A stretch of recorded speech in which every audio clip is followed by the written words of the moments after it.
Meus irmãos, eu quero convidá-los a abrir suas Bíblias comigo no livro de Mateus, capítulo 2.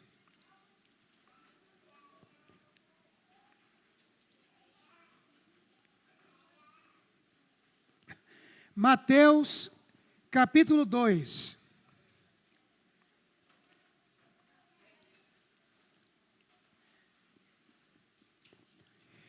Todos me escutam bem? Os irmãos lá do fundo escutam bem? Ok. Mateus capítulo 2. Essa é a terceira mensagem que eu trago em Mateus e quero compartilhá-la com os irmãos. Vou ler apenas o versículo 1 do capítulo 2. Tendo Jesus nascido em Belém da Judéia, em dias do rei Herodes, eis que vieram os magos do Oriente a Jerusalém. Vamos orar mais uma vez? Queridos, peça a Deus que fale com você, mas abra o seu coração, abra a sua mente, se concentre, não use o seu celular, não converse com quem está perto de você, desconecte da segunda-feira, não saia durante a mensagem e aguarde, mas abra o seu coração. Abra o seu coração. E peça que de um modo muito especial o Espírito Santo fale com você. Fale com o seu coração e com a sua alma. Pai, em nome de Jesus, obrigado, Deus, pela oportunidade que temos de nos encontrarmos aqui reunidos para adorarmos o Senhor. Que teu Santo Espírito fale ao coração de todos que se encontram aqui. Que a vida de todos sejam visitadas e edificadas por Ti. Que eu seja este instrumento usado por Ti, apesar de quem eu sou, mas sei que a palavra é Tua e a Tua palavra é poderosa. Que essa narrativa, que essa história possa ser Teu instrumento para fazer a coisa mais poderosa no coração do ser humano, que é a transformação necessária, que é a compreensão do Evangelho. Eu peço que Tu abençoe a todos. Em Cristo Jesus. Amém. Meus irmãos, nós não sabemos o dia de amanhã, certo? Ninguém sabe. A gente não sabe o que vai acontecer na semana que vem. A gente não tem controle das nossas vidas. Nós não temos controle do que vai acontecer depois. Esse é um fato que nos limita e que nos coloca no lugar que a gente é, seres humanos finitos. O amanhã é desconhecido para mim, o amanhã é desconhecido para você. E quando a gente para pensar no amanhã, para pensar no que vai acontecer, é claro que há pessoas que agem, e cada um de nós age de forma mais variada possível, mas isso pode gerar em muitos corações medo, ansiedade. E para muitas pessoas, o amanhã gera inúmeras preocupações. Inúmeras. Porque a gente não tem controle. E aquilo que a gente não consegue controlar, nem sempre é muito simples, nem sempre é fácil a gente vencer. O amanhã, ele é desconhecido. Medo, ansiedades e preocupações permeiam a nossa vida. Diante disto, a gente pode ter diversas opções ou ações. Uma primeira delas é nos mantermos presos nas nossas emoções. Que emoções? O medo, a ansiedade e as preocupações. Essa é uma alternativa. A gente pode todos os dias ficar roendo as unhas, tirando os cabelos da cabeça e angustiados, preocupados com amanhã. Ou seja, é uma opção viver dentro das nossas emoções. Uma outra tentativa, uma outra opção, que talvez a maior parte das pessoas fazem, é tentar resolver o seu próprio futuro com as suas próprias mãos. Essa é outra tentativa. É viver as emoções do medo, da ansiedade, das preocupações. De uma outra forma, é tentar resolver por si mesmo o que virá pela frente. Já que eu não domino o que virá, eu vou criar alternativas, vou fazer atalhos, vou fazer alguma coisa de modo que aquilo que eu espero possa acontecer. É claro, isso é uma ilusão, porque nós não dominamos o amanhã. E uma terceira opção, que é aquilo que vou mostrar para vocês no texto, que cantamos aqui, e vamos cantar de novo no final, é que a Escritura nos mostra que diante do amanhã, diante daquilo que a gente não consegue ver, diante de uma realidade que as nossas mãos não conseguem alcançar, nós podemos descansar na providência de Deus. Podemos descansar na providência de Deus.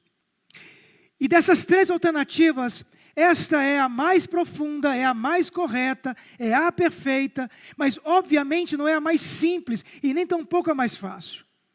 A mais fácil é seguir o próprio coração, movido pelas próprias emoções. A mais tola é querer com as próprias mãos resolver o futuro. Dizer, vou fazer isso, vou fazer aquilo, vou agir assim, vou me comportar, porque quem sabe lá na frente vai dar certo.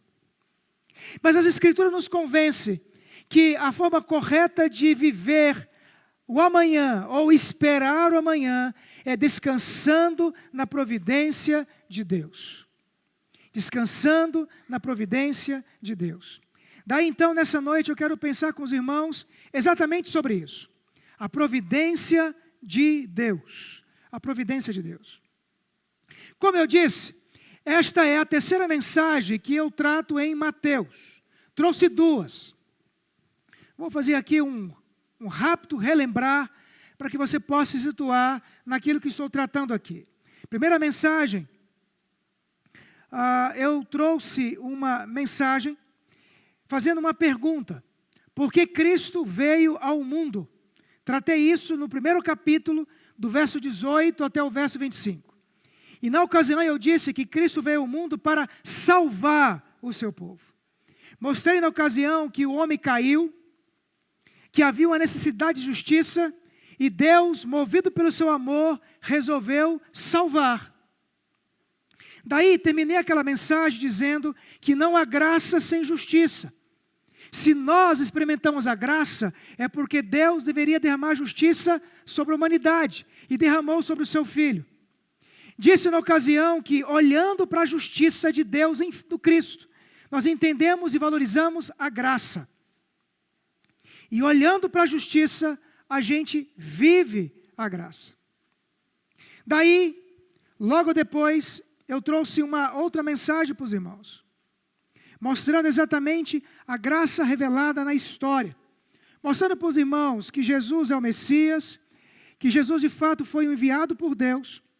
E então, na ocasião, eu trouxe de forma muito clara e objetiva de que Jesus é a resposta, Jesus é aquele que transforma o mundo, e Jesus é aquele, portanto, que controla a história em favor do seu povo.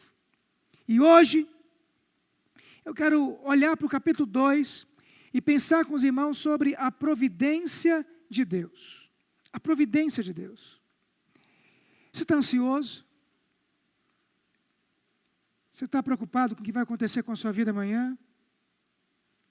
Você está preocupado com aquilo que não aconteceu com você? Você está ansioso na espera de alguma coisa aconteça com você? Deus sabe. Deus tem um controle do amanhã. E o capítulo 2 nos fala sobre isso. Eu quero que você leia comigo e pense comigo um pouco sobre isso. Vamos lá, capítulo 2. Eu vou expor para os irmãos os detalhes e tirar algumas lições e algumas aplicações. O texto diz assim: tendo Jesus nascido em Belém de Judá, em dias do rei Herodes, eis que vieram os magos do Oriente a Jerusalém. E perguntavam, onde está o recém-nascido rei dos judeus? Porque vimos a sua estrela no Oriente e viemos para adorá-lo. Queridos, o texto diz que esses magos saíram, talvez ali, do que seria a Mesopotâmia. Esses magos, eles eram astrólogos. Talvez homens que tivessem domínio dessas questões que fossem ligadas aos astros. O que era muito comum na Caldeia, que era muito comum na Mesopotâmia. O texto diz que eles viram, em algum tempo, alguma manifestação cósmica. Eles vão chamar de uma estrela no Oriente. Mas, com certeza, foi algum evento que estes portanto, perceberam que um fato ocorreu na história. Lembre-se, os judeus foram cativos na Babilônia. Durante 70 anos lá eles ficaram e permaneceram. E não há dúvida de que esse tempo que lá permaneceram, eles falaram de que um dia o Messias iria vir. E com certeza essa história estava ali, naquele lugar. E então, de maneira histórica, real, esses homens perceberam que um evento cósmico aconteceu. E saíram em direção a Jerusalém. Talvez, movido pelas histórias que ouviram dos judeus, que haveria de nascer um rei. E eles vieram então procurando esse rei. Verso 2, porque vimos a sua estrela no oriente e viemos para adorá-lo. Verso 3 diz, tendo ouvido isso, alarmou-se o rei Herodes, e com ele toda Jerusalém. Então, convocando todos os principais sacerdotes, escribas do povo, indagava deles onde o Cristo deveria nascer. Diz os escribas, em Belém da Judéia, responderam eles, porque assim está escrito por intermédio do profeta, e tu, Belém, terra de Judá, não és de modo algum a menor entre os principais de Judá, porque de ti nascerá o guia que há de apacentar o meu povo Israel.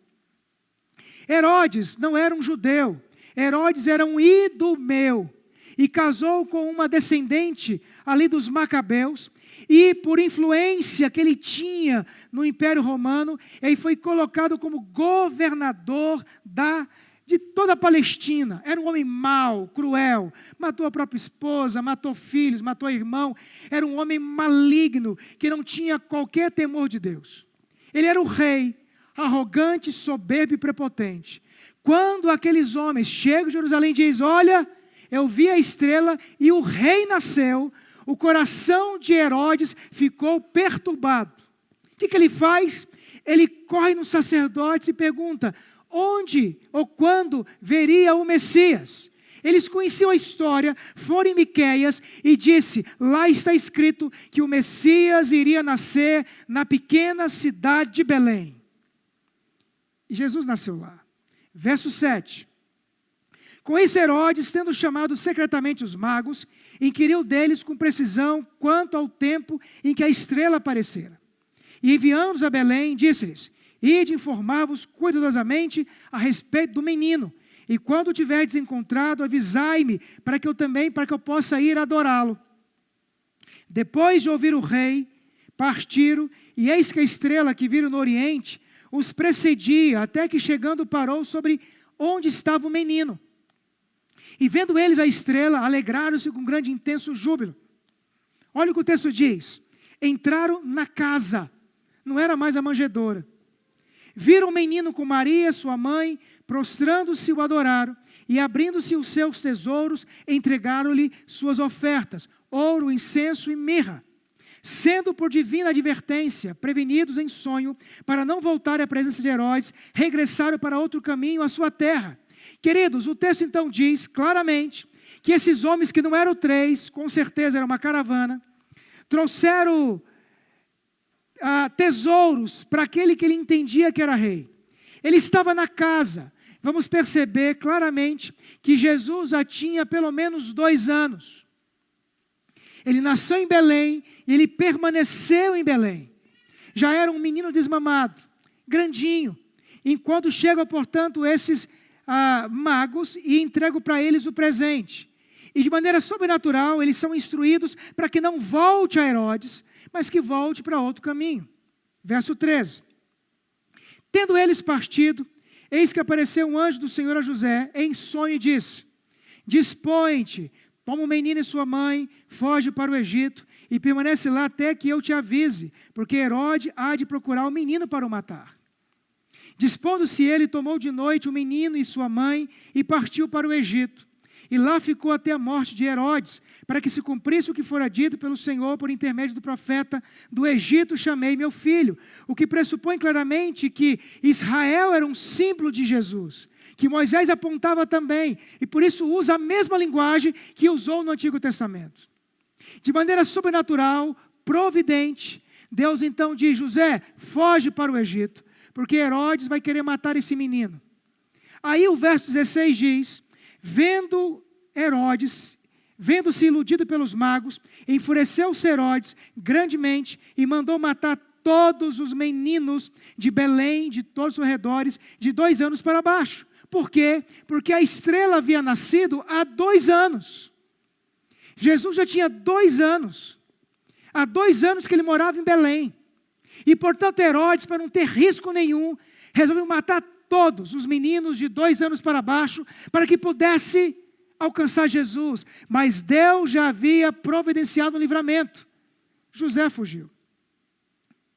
Então se cumpriu o que fora dito por intermédio do profeta Jeremias. Ouviu-se um clamor em Ramá, pranto, choro e grande lamento. Era Raquel, porque lá que ela foi enterrada. Grande lamento, era Raquel chorando por seus filhos, inconsolável, porque não mais existe. Olha que loucura, olha que tragédia, olha que grande mal aconteceu naquele lugar. A narrativa termina dizendo: tendo Herodes morrido, eis que um anjo do Senhor apareceu em sonho a José no Egito e disse-lhes: dispõe-te, toma o menino e sua mãe e vai para a terra de Israel, porque já morreram os que atentavam contra a vida do menino. Dispõe-te, ele tomou o menino e sua mãe regressou para a terra de Israel. Tendo, porém, ouvido que Arquelau reinava na Judéia em lugar de seu pai Herodes, temeu ir para lá.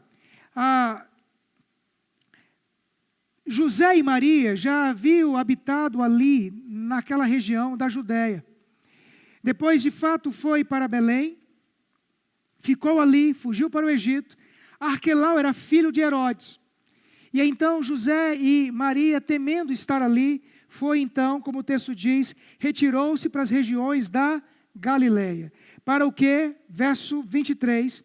E foi habitar uma cidade chamada Nazaré, que ele já havia habitado antes, para que se cumprisse o que fora dito por intermédio do profeta, ele será chamado Nazareno. Esse versículo é difícil encontrar nas Escrituras, mas é uma combinação de texto que pressupõe claramente a ideia de que ele seria de Nazaré. Algo que eu disse para vocês na primeira mensagem: Mateus escreve o seu texto para judeus cristãos, por isso faz inúmeras referências ao Antigo Testamento, para mostrar que aquele Jesus é o Messias. Por isso ele volta constantemente ao Velho Testamento, dizendo: olha, ele é o Messias, ele é o Messias. E nessa história aqui, simples e fácil de entender, eu vejo a providência de Deus na vida de Jesus. E de maneira derivada, a gente pode perceber a mesma providência de Deus em nosso favor, em nosso lugar. Até aqui todo mundo tranquilo? Beleza? Então eu quero tirar algumas lições aqui. Preste bem atenção no que eu vou dizer. Primeiro, todos os eventos históricos estão no controle de Deus. É óbvio isso? Sim, mas temos que crer nisso. E a Escritura afirma isso. Todos os eventos históricos estão no controle de Deus. O verso 1 diz que Cristo nasceu em Belém. Belém porque havia uma profecia. Todos os meios providenciou para que ele nascesse em Belém. Os magos vieram do Oriente, porque já havia uma profecia antiga. Eles ouviram falar que Jesus, o rei dos judeus, iria nascer ali, em Belém. Aqui o texto diz que os sacerdotes sabiam, porque aí estava escrito, a história já havia sido contada, e da mesma forma, do mesmo modo, do mesmo jeito que Deus havia determinado, o fato aconteceu. Tendo Jesus nascido em Belém da Judéia, em dia do rei Herodes, eis que vieram os magos do Oriente a Jerusalém. Verso 6, e tu, Belém, terra de Judá, não és de modo algum a menor entre as principais de Judá, porque de ti sairá o guia que há de apacentar o meu povo Israel. Queridos, a história de Jesus não estava fora do propósito de Deus. Não houve evento humano que pudesse impedir que Cristo nascesse. Tudo aquilo que estava determinado por Deus aconteceu na história. Havia uma profecia: ele vai nascer em Belém ele nasceu. Ele usou o Império Romano para que decretasse um censo, para que todo mundo fosse para a sua cidade de origem. José e Maria foram para lá, porque Cristo tinha que nascer em Belém. Os escribas leram e disseram: ele nasceria em Belém. Ou seja, todos os eventos históricos são controlados por Deus. Nada, absolutamente nada, foge do seu controle. Nós não percebemos, nós não sabemos do amanhã, mas cada peça do tabuleiro, elas são encaixadas segundo a vontade de Deus. Os eventos que ocorrem no decorrer da caminhada, eles se encaixam para que aquilo que Deus determinou aconteça, porque todos os eventos históricos estão no controle de Deus. Era para Jesus nascer ali, e Jesus nasceu. Segunda lição: todas as tentativas humanas não conseguem frustrar os planos de Deus. Todas as tentativas humanas não conseguem frustrar os planos de Deus. Do verso 7 ao verso 12 que nós lemos, diz então que Herodes cria uma estratégia. Diz: vá lá, magos, descubra onde o menino mora, e depois me informe, para que eu possa ir lá também adorá-lo. É claro que Herodes não queria fazer isso, porque do verso 16 a 18, diz que depois que ele foi iludido, ele mandou matar todas as crianças de 2 anos para baixo. Daí, queridos, toda tentativa humana não consegue frustrar os planos de Deus. Eu não consigo frustrar os planos de Deus. Você não consegue frustrar os planos de Deus. Ninguém consegue frustrar os planos de Deus. Nenhuma tentativa humana consegue fazer com que aquilo que Deus determinou não ocorra e não aconteça. Ainda que a gente não consiga perceber, tentativas humanas não podem frustrar os planos de Deus. Herodes quis criar uma estratégia para que Jesus fosse morto e o rei não pudesse sobreviver, mas não deu certo. Jesus sobreviveu. Terceira lição, queridos. Verso 13 ao verso 15 que lemos. Deus providencia os meios necessários para o seu objetivo. Deus providencia os meios necessários para os seus objetivos. Queridos, José e Maria provavelmente não tinham recursos para ir ao Egito. Fazer uma fuga tão rápida. Esses magos saem do Oriente e eles trazem ouro, incenso e mirra. Faltava dinheiro agora para José fugir? Faltava recursos para essa família, de forma abrupta, rapidamente, irem para o Egito, alugarem uma casa e viverem por o tempo necessário. Deus providencia os meios necessários para cumprir o seu propósito. É nesse sentido, irmãos, que Deus frustra os nossos planos às vezes. Deus fecha as portas, Deus abre janelas, coloca pessoas, tira pessoas, para que o seu propósito, o seu objetivo cumpra em nossas vidas. Quarta lição, queridos. O verso 19 a 23 nos diz: a providência de Deus na história cumpriu o seu propósito. José e Maria foram para o Egito, Herodes morreu, eles voltaram e, de acordo com as Escrituras, foi morar na cidade que já havia sido profetizado, a cidade de Nazaré. A providência de Deus na história cumpre o seu propósito. Percebam, queridos, que os eventos históricos não mudam os planos de Deus. que as ações humanas, elas não frustram os planos de Deus, que Cristo, que era para vir e nascer, nasceu na cidade que havia sido profetizada, foi morar na cidade que era para ser profetizado, que a ida ao Egito cumpriu o propósito de Deus, que os magos não vieram à toa, trouxeram tudo aquilo que era necessário para que aquela família pudesse fugir. Ou seja, a providência de Deus esteve em todo o tempo cumprindo o seu propósito, cumprindo a sua vontade. O Deus da história, o Senhor da história, cumpriu a sua vontade na vida do seu filho. E essa história, ela nos desafia a pensarmos na providência de Deus.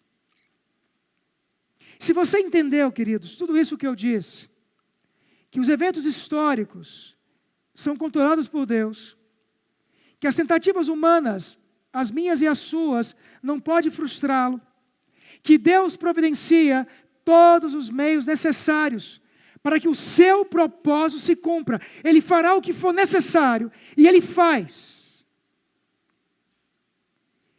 E se nós entendermos que a providência de Deus na história cumpre a sua vontade, eu quero terminar essa mensagem trazendo 3 aplicações para você.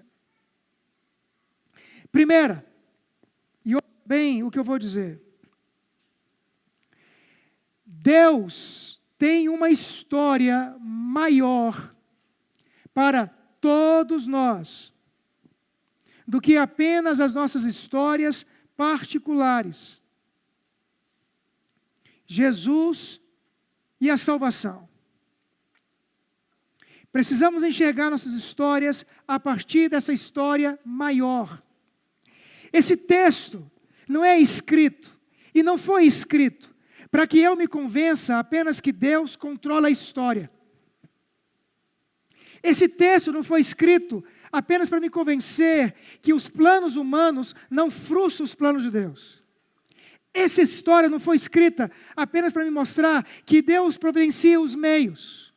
Essa história foi escrita para me convencer que a história que deve nos encantar e que é maior de qualquer história é a história do Filho, é a história de Jesus. A providência de Deus para este mundo foi criar uma história da salvação, que é a única história gloriosa, e nós devemos enxergar as nossas histórias particulares a partir dessa história.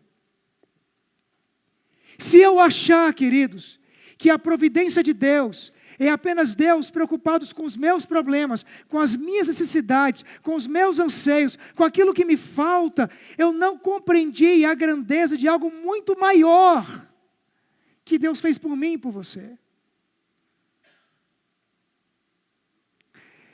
É o apóstolo Paulo que diz que todas as coisas cooperam para o bem daqueles que amam a Deus. E é o verso adiante que diz que Ele faz todas as coisas para que nós nos pareçamos com quem? Com o Filho. Esse texto, ele é escrito para que eu veja Cristo como sendo o principal personagem da história humana. Esse texto é escrito para que eu me convença que a grande providência de Deus para mim e para você foi criar meios para que o Filho nascesse, para que o Filho crescesse, para que o Filho fosse para a cruz, para que Ele morresse e ressuscitasse, para que a minha história particular tivesse sentido,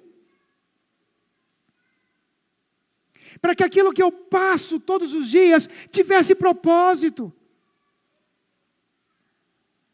Deus não me frustra, Deus não me fecha uma porta, Deus não me diz não, com nenhum outro propósito a não ser que eu me pareça mais com um filho. Deus não me envergonha, Deus não me constrange com os meus pecados, a não ser com outro propósito, a não ser que eu me pareça mais com um filho.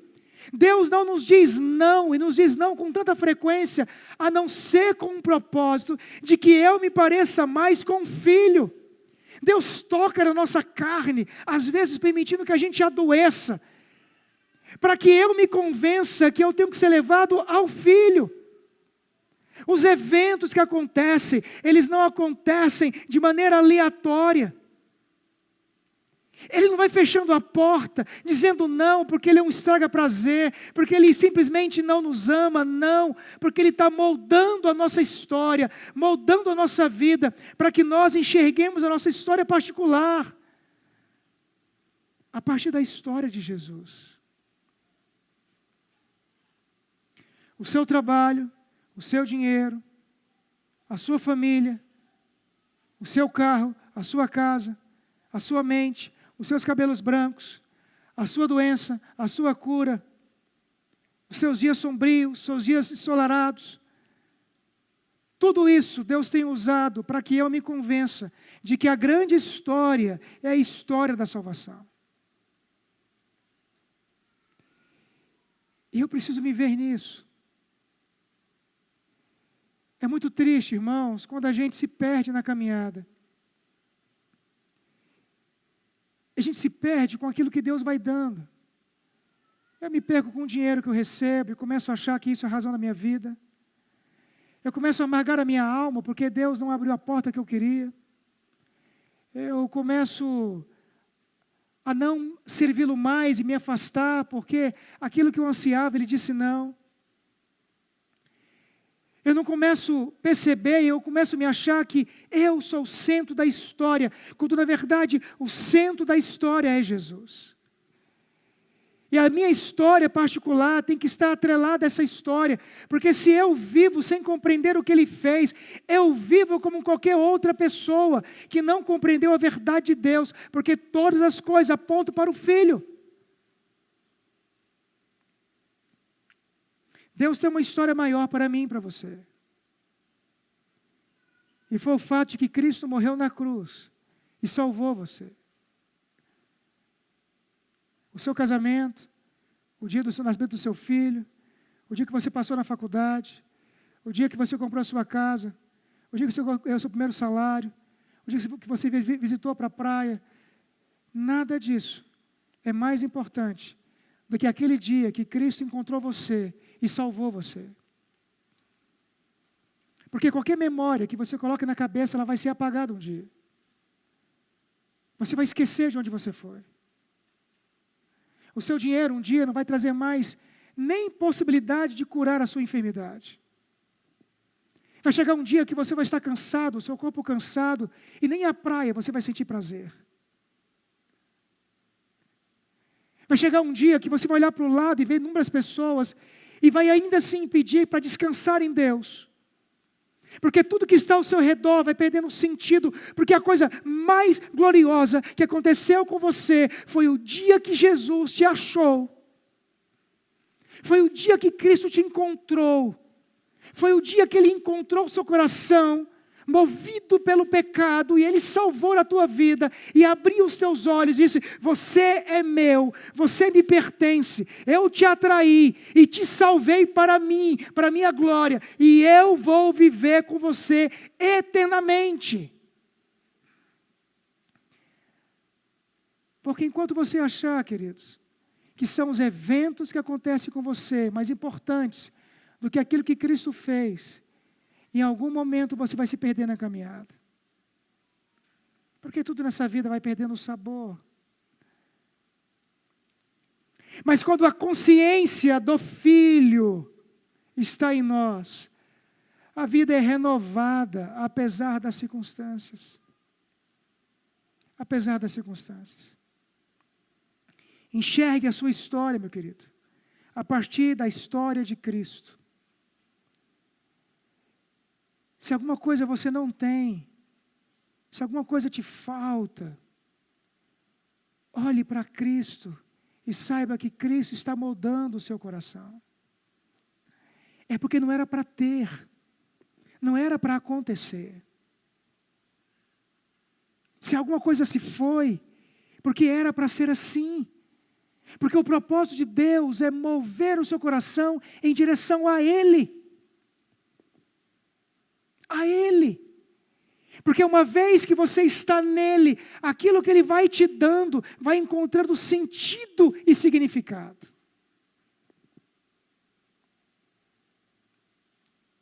Por que ele faz isso? Ontem, nós não estávamos na casa da Ivoneides, em seu bom tempo, glorificando a Deus por uma cura. Essa cura aconteceu por quê? Para que Cristo pudesse ser glorificado. E todos ali pudessem ouvir que Jesus reina e Ele é o Senhor. E o que nós precisamos é de Jesus. Se a gente enxergar, irmãos, a nossa história particular, à luz de Cristo, a nossa alma não amarga, porque a gente entende que dói, mas faz parte do propósito. E a vida encontra sentido. Segunda aplicação, e ouça o que eu vou dizer, a providência de Deus nos convence de que nós não precisamos fazer atalhos. A providência de Deus nos convence de que nós não precisamos fazer atalhos. Não pense, meu irmão, que você tem um controle da sua vida. Não ache que você vai conseguir fazer o que você quer. Não pense que, porque você determinou no seu coração, que você fará aquilo, que aquilo vai acontecer e será bom para você. Os atalhos não resolvem. A providência de Deus nos convence de que os atalhos não precisam ser feitos. Se lembra de Abraão? Deus falou para ele e disse, olha, você vai ser pai de numerosa nação, e é de Sara que vai nascer o seu filho. No capítulo seguinte, Sara dá a ele uma proposta absurda, e Abraão cai nesse atalho.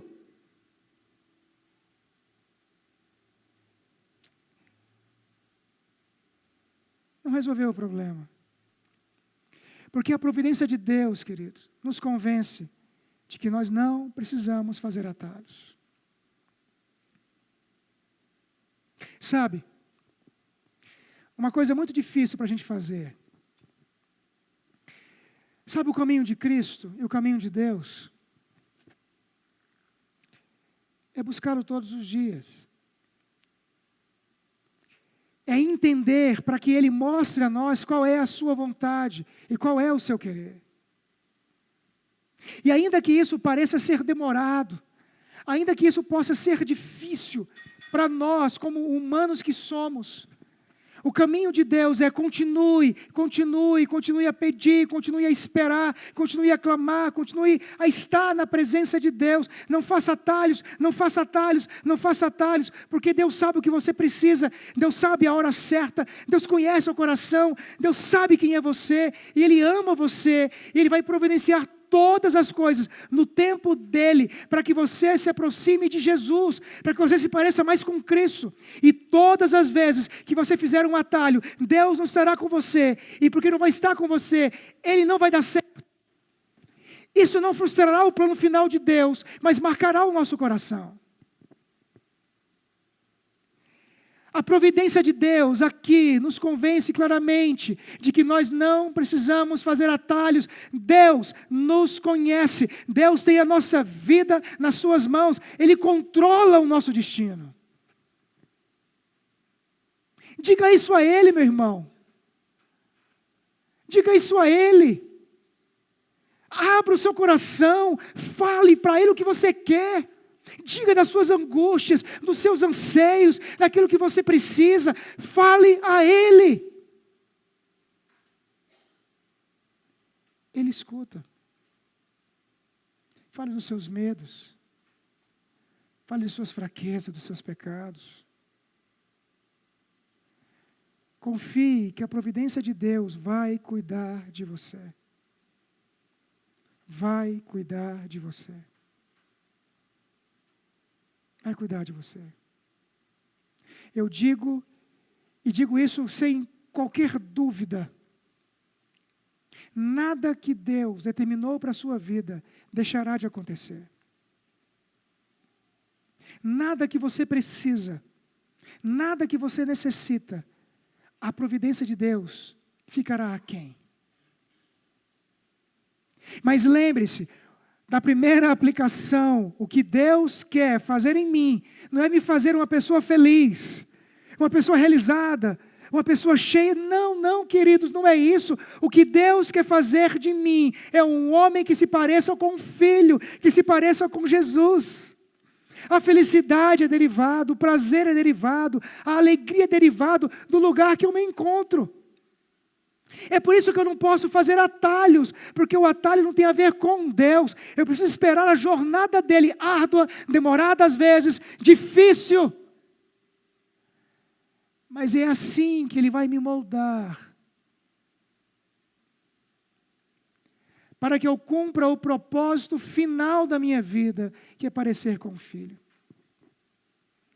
A sua felicidade, a sua alegria, o seu prazer, as suas necessidades, elas virão decorrentes do lugar que Cristo ocupa.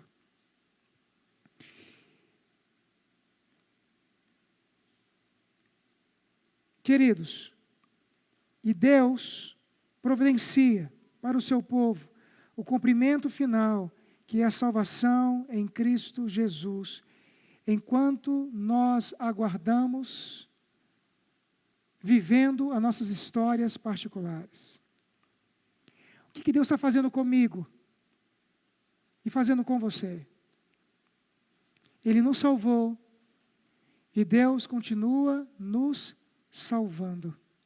E a providência de Deus está fazendo isso conosco, para que a gente viva e cumpra o propósito de Deus em nossos corações.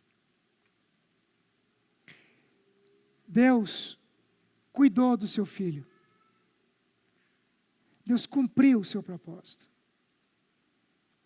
Deus cuida de nós. E Deus cumpre o seu propósito em nossas vidas. Apenas pare de fazer atalhos. Pare de correr atrás do vento. Confie no Senhor. Você não vai conseguir fazer o que você quer.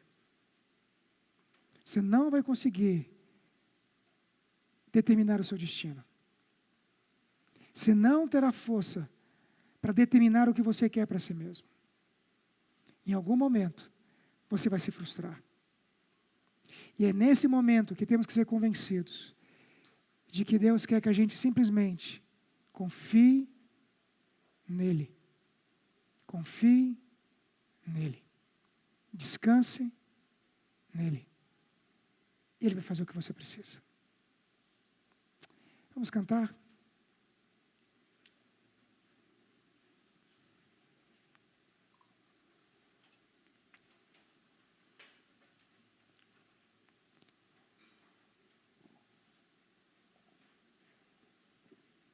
Meus irmãos, essa canção que nós cantamos no decorrer do culto, ela fala sobre esse descanso.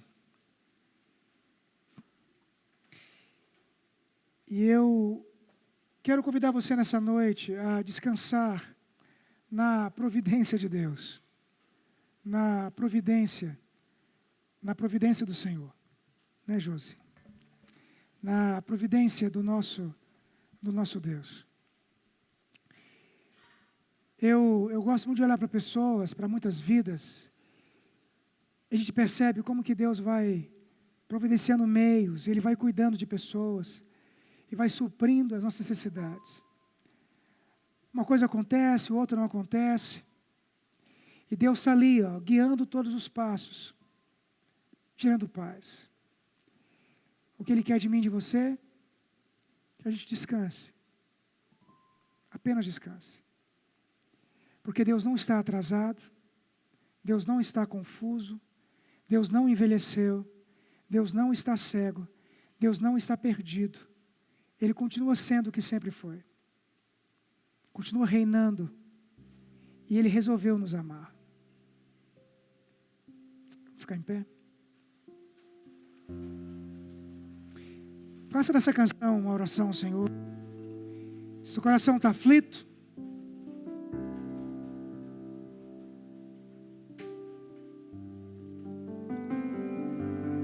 ore, derrame a sua alma perante Cristo. Esqueça o que está ao redor e aproxime-se do Senhor. Coloque aquilo que está no seu coração diante de Deus.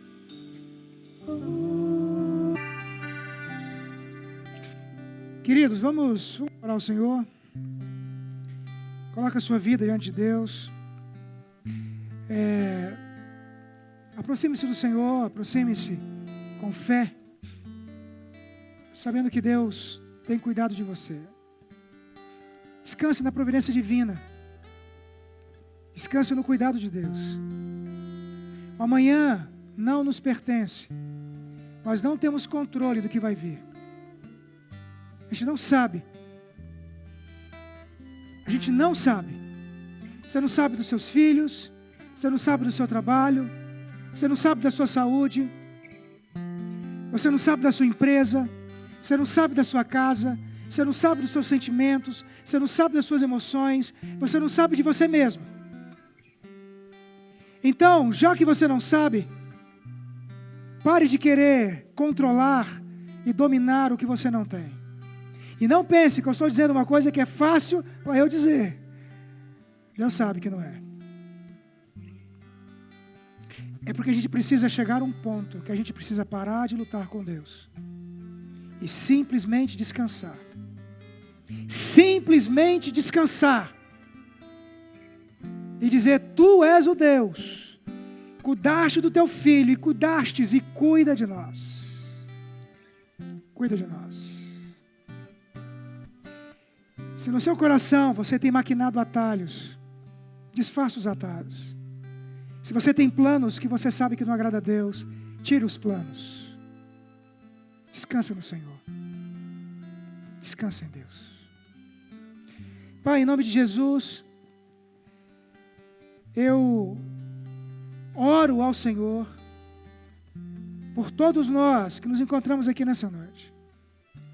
Essa narrativa que fala de Jesus nos fala da grande história, da única história que é principal e central em todo o mundo, que é a história de salvação.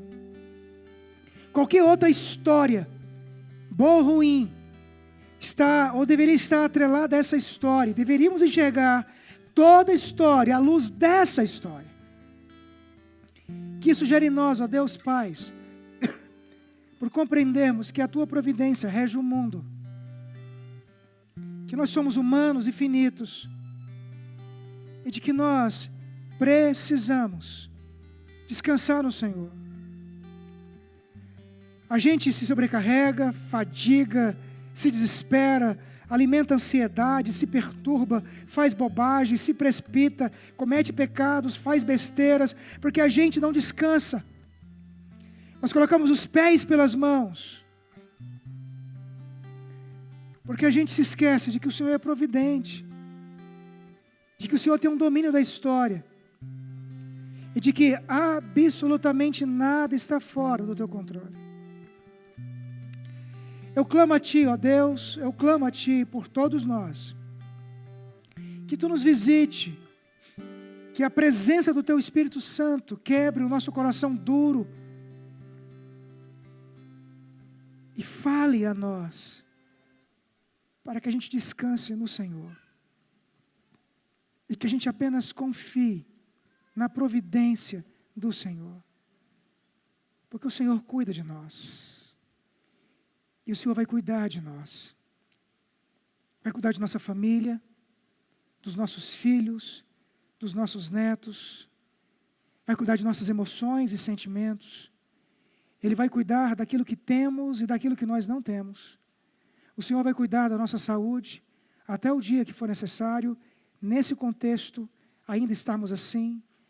O Senhor vai cuidar dos recursos financeiros. O Senhor vai cuidar de nós, como sempre cuidou, e que nós descansemos em Ti, que nós encontremos a paz em Ti. Precisamos de paz, Senhor. A ansiedade nos consome, a preocupação nos consome, o medo nos consome. Nós não temos domínio do amanhã,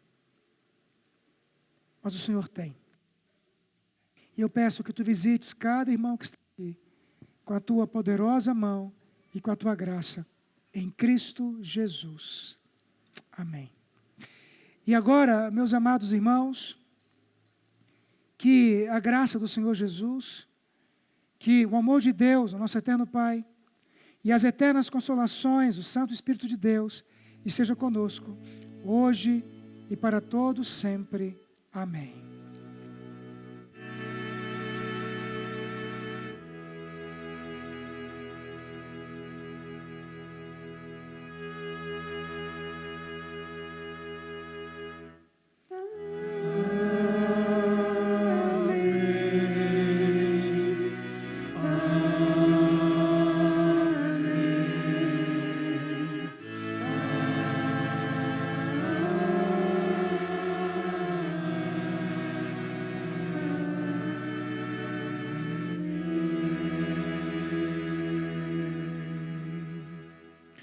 Amém, queridos. Os de casa, que Deus abençoe. Queridos,